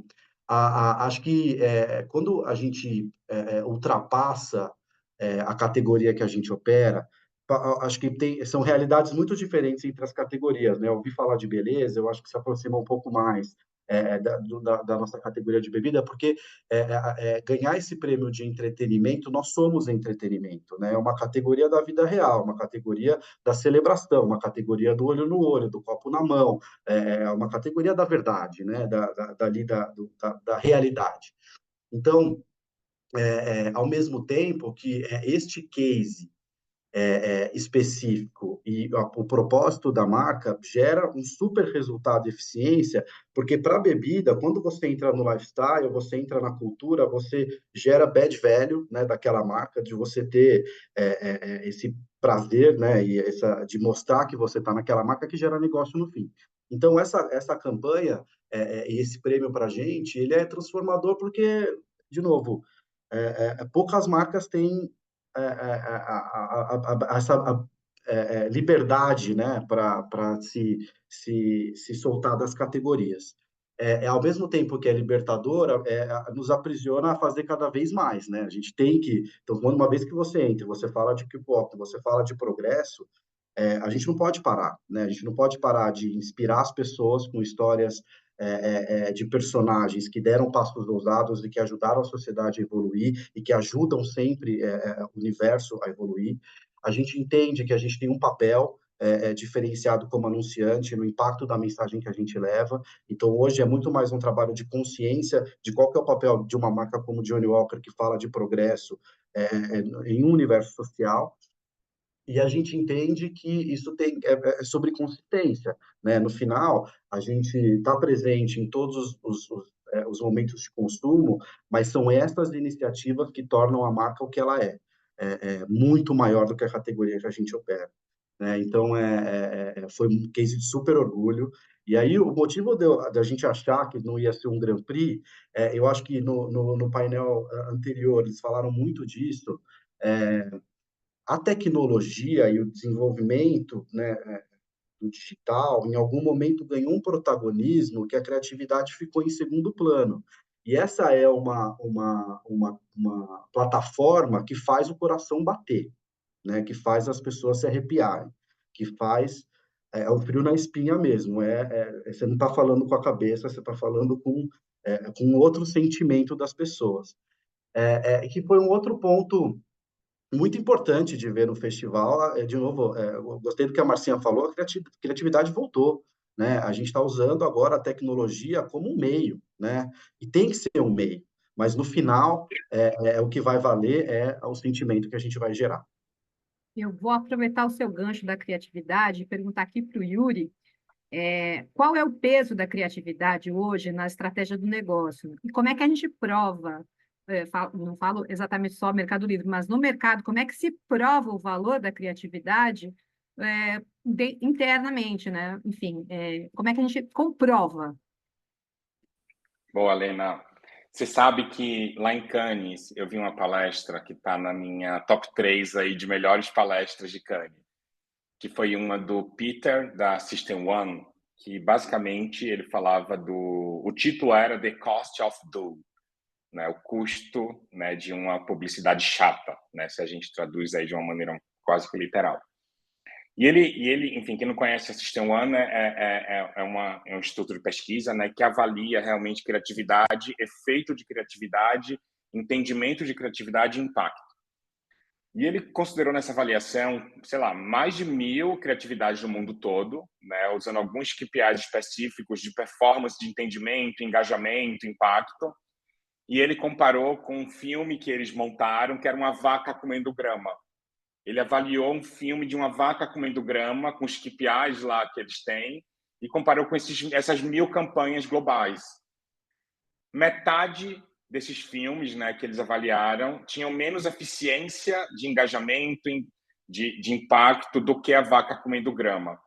E ele começou a palestra falando isso para dizer que campanhas que não trazem criatividade, né, no centro, que não traz propósito da marca, que realmente não traz, não ganha a atenção do telespectador, do usuário que está em digital, em todas as plataformas, tá jogando dinheiro fora.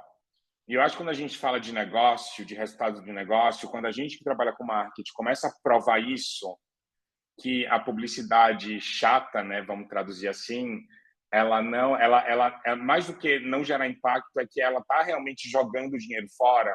Eu acho que a gente começa a construir conversas mais eficientes com CFOs, enfim, com equipes de negócio, com equipes de produto. Né? Quando a gente entende especificamente que hoje, né, principalmente nos dias atuais, a tecnologia, né, junto, e aí concordo 100% com o que o Guilherme falou aí da fala da Marcinha, né, a tecnologia sem a criatividade, no final, ela não é nada, ela acaba trazendo um braço funcional que sim pode entregar um benefício, né, para o consumidor, enfim, eu acho que isso não é um ponto de discussão, mas sem a criatividade, quando a gente fala de comunicação, quando a gente fala de marketing, no final vai ser muito difícil a gente conseguir chamar a atenção. Eu acho que o grande impacto é esse. E a gente precisa pensar na criatividade de uma maneira muito mais ampla, né, num espectro aí que vai muito além do curto e do longo prazo. Né? Mas quando a gente entra, né, nos resultados de curto prazo, a gente vê que a criatividade ela traz um impacto, sim, para negócio.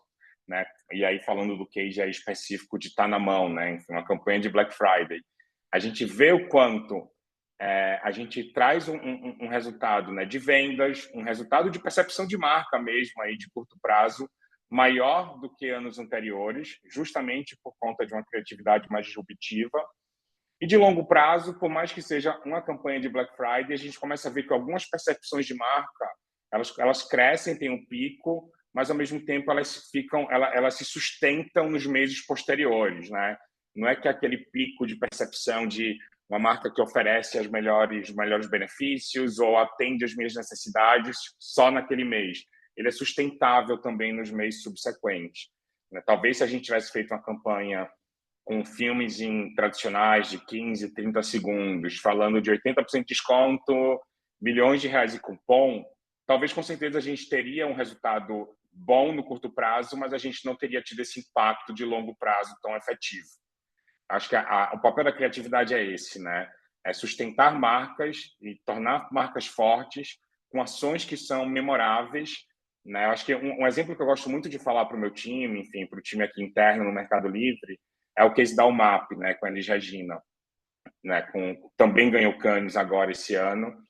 E muita gente, quando olha o case, fala: "Ah, não, mas essa van é muito, essa Kombi é muito cara, né? Quem que vai comprar? É um público muito pequeno que vai comprar." Mas o efeito que aquilo gera para a marca como um todo, por ter trazido o propósito da marca, ter criado uma conexão emocional com os brasileiros de uma forma tão incrível, eu tenho certeza que não tenho dados deles, mas tenho certeza que o que aquilo trouxe de halo para a Volks como um todo, impactando a construção de marca, inclusive para outras unidades de negócio, para outros modelos, eu acho que com certeza aquilo é super memorável e que traz um impacto enorme para a marca como um todo.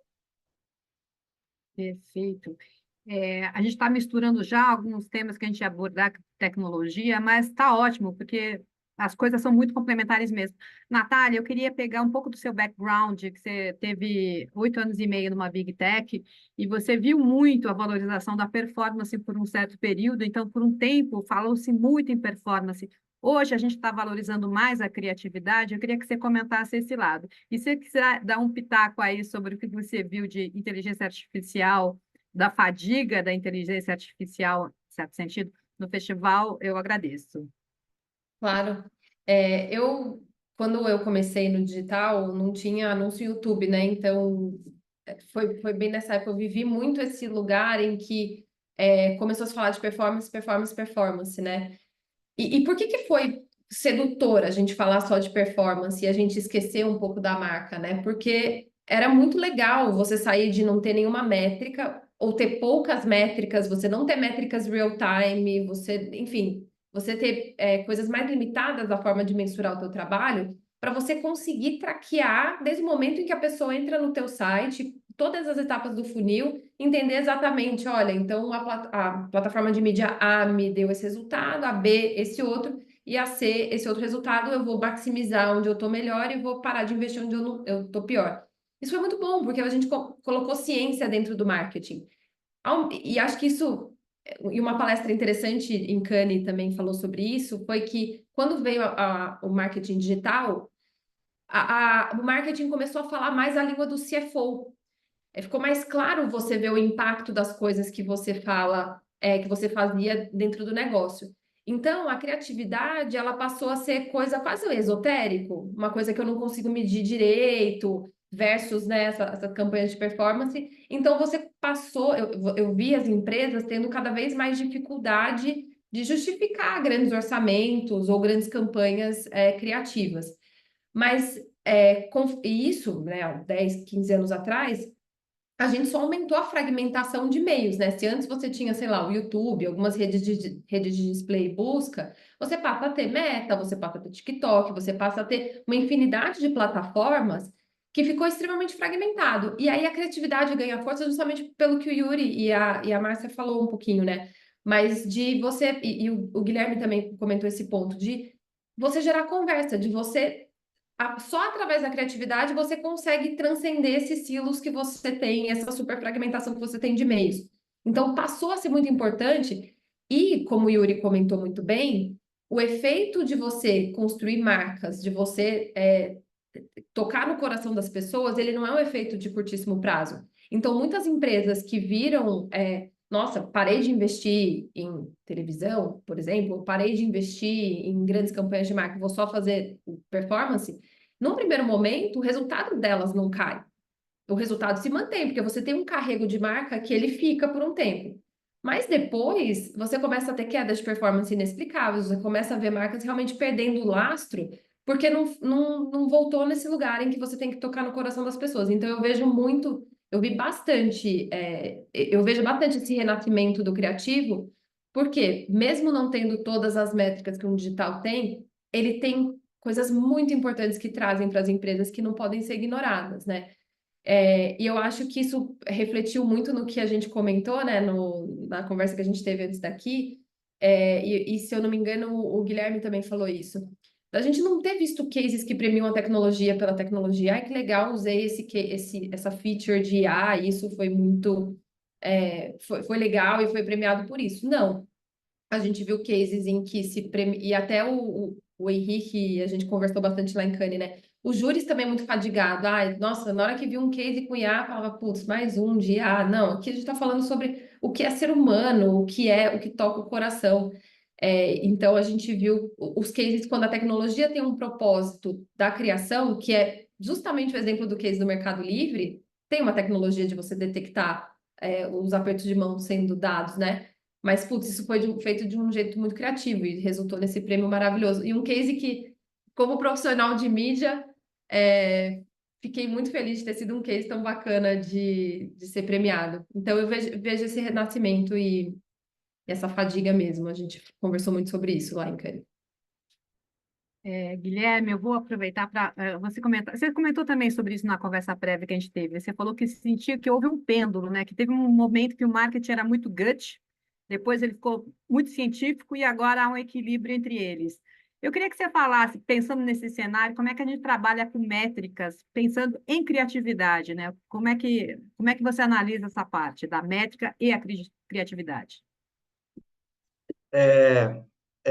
Eu realmente acredito, né? A gente está vendo cada vez mais esse equilíbrio que é necessário, né? O marketing de performance e a construção de valor de longo prazo, eles têm que caminhar lado a lado. Não, e é uma discussão improdutiva nas empresas, a gente ficar pendendo para um lado ou para o outro, né? Tem que ter esse equilíbrio. Eu concordo 100% com o que a Natália falou, assim, a gente passou por essa transformação, porque a gente deu ciência para as coisas, e eu acho que essa própria, o marketing de performance ajudou a gente a olhar para a criatividade, para traçar métricas criativas também, para ver como que a gente avalia essas campanhas, né? Eu vou dar um exemplo. No meu caso, bebida é uma categoria que é muito lifestyle, né? Então, a gente tem um atributo que a gente mensura muito, que é falar sobre os meus amigos, né? Esse é um atributo que, quando a gente acompanha ao longo do tempo, e as pessoas gostam cada vez mais de falar sobre aquela marca com os amigos, a gente vê que isso reverte em resultado. Eu não sei se vocês viram, mas a gente fez um brinde no Oscar com tequila Dom Julio, né? Que parou o meio do Oscar, a gente entregou Dom Julio para todo mundo e fez um brinde. Aquela ação específica fez esse atributo explodir, porque todo mundo começou a compartilhar. A marca ficou reconhecida como uma marca do brinde do Oscar, né? E para a gente está tudo certo, né? A marca ser reconhecida dessa forma. A gente conseguiu mensurar o impacto dessa ação, a gente conseguiu, por ser no dead end content, a gente continuou com isso, a gente conseguiu mensurar o impacto disso em vendas no final do dia. Então, a transformação do marketing de performance também está dando para o profissional de marketing um novo capability de trazer métricas mais parrudas para a criatividade. Sejam elas atributos de construção de marca, sejam elas talkability, né, e como as pessoas estão falando da minha marca, e como a gente entende que as marcas entrarem dentro de um lifestyle também gera esse bad value que eu estava falando, e que o bad value também gera conversão no final do dia. Então, é muito satisfatório como profissional de marketing ver esse equilíbrio finalmente chegando, né? Estava falando para você também, né, Helena, do FOMO e do FOMAI, né? Do Fear of Missing AI, e a gente começar a falar que eu vou ficar de fora dessa tendência, e a gente fala sobre isso pelo lado errado, né? Que é de surfar uma onda e não do que aquilo tem a ver como de verdade com a sua marca. Então, eu realmente entendo que esse pêndulo está aqui, a gente está vivendo ele, e passar por essa transformação foi necessária para a gente encontrar métricas também para a criatividade. Gente, eu preciso encerrar. Eu agradeço muito essa participação, essa conversa, foi muito enriquecedora. Obrigada para vocês, obrigada, Yuri, obrigada, Guilherme, obrigada, Natália. Passo aqui para o Saad. Valeu. Obrigado, Lena. Obrigado aí a todos os participantes do painel. Muito legal, acho que a gente termina então de montar esse quebra-cabeça com as peças aqui de criatividade, commerce, performance, mas principalmente a celebração da grande ideia, a celebração da consistência criativa como um grande diferencial competitivo para gerar impacto. Agradeço mais uma vez a Aba e a Sandra pelo convite para realizar a curadoria desse evento, o Cannes Insights, mais um ano, e devolvo para você. Sandra, obrigado, bom dia a todos. Obrigada a todos, obrigada, Saad, meu amigo querido, mais uma vez, em nome da ABA, da diretoria, o conselho da ABA, a gente agradece a sua parceria e apoio nessa 7ª edição que estamos fazendo juntos. É sempre um prazer enorme trabalhar com você. Agradeço a cada um dos painelistas que dispuseram do seu precioso tempo para compartilhar hoje aqui conosco a sua diversidade de olhares, as suas experiências sobre o festival, que certamente pautarão ainda muitas das nossas conversas ao longo desse ano. Espero que todos levem consigo os insights aqui debatidos, capazes de ajudar no seu dia a dia pessoal e profissional. Nós nos vemos no próximo evento da ABA, ABA Mídia 65 anos, em 27 de agosto. Não deixe de se inscrever no nosso portal www.aba.com.br. Ótimo dia para vocês e até lá. Tchau, tchau. If you get to hear me now,